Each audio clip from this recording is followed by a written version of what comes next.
പ്രിയപ്പെട്ട ബഷീറിന്, കാലങ്ങൾ എത്ര മുന്നോട്ട് പോയിട്ടും നിങ്ങളുടെ വാക്കുകൾക്ക് ചൂടേറിയൊരു സ്പർശമുണ്ട്. ഭൂമിയിലെ അവകാശികൾ എന്ന കൃതിയിലൂടെ മനുഷ്യൻ, ഭൂമി, പ്രകൃതി എന്നീ മൂന്ന് മാനങ്ങളുടെയും അതിഗംഭീരമായ ഒരു സംഗമസ്ഥലം ഒരുക്കുകയായിരുന്നു അങ്ങ്.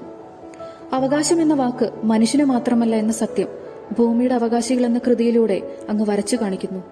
സഖാവും മൂർഖനും മുത്തുപോലുള്ള ചിത്രശലഭങ്ങളും പാമ്പും പഴുതാരയും ഭൂമിയുടെ അവകാശികൾ തന്നെ. മനുഷ്യരെ സംബന്ധിച്ച് ഇതൊരു ഭ്രാന്തിന്റെ നിലവിളി മാത്രം. പക്ഷേ അങ്ങ് പറഞ്ഞത് പ്രകാരം ഭ്രാന്ത് വരുവാനും ഒരു യോഗ്യതയൊക്കെ വേണം.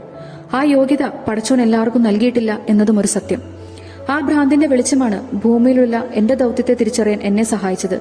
ആ ഭ്രാന്തിന്റെ നിലവിളി തന്നെയാണ് ഭൂമിയോടുള്ള എന്റെ ചേർന്ന് നിൽപ്പും ശബ്ദമില്ലാത്ത സഹജീവികൾക്കായുള്ള എന്റെ ശബ്ദവും. മനുഷ്യൻ ഭൂമിയുടെ അധിപരായും അവകാശികളുമായും ചമഞ്ഞ് ഭൂമി കീഴടക്കുമ്പോൾ മണ്ണിനോട് ലയിച്ചു ചേരാൻ കൊതിക്കുന്ന കുറച്ച് ഭ്രാന്തന്മാരുടെ ഒരു ലോകം സൃഷ്ടിക്കുകയായിരുന്നു അങ്ങ്. ഇത്രയും ഭൂമിയോടും അതിലുള്ള ഓരോ അവകാശികളോടും ചേർന്ന് നിൽക്കുന്ന ഒരു കൃതി ഇനി ഉണ്ടാകുമോ എന്ന് എനിക്ക് അറിഞ്ഞുകൂടാ. അങ്ങേ ഓർക്കുന്നിടത്തോളം ഭൂമിയെ അതിന്റെ ഓരോ അവകാശികളെയും സ്നേഹിക്കുന്ന ഭ്രാന്തന്റെ നിലവിളികൾ ഇനിയും ഇവിടെ തുടരും.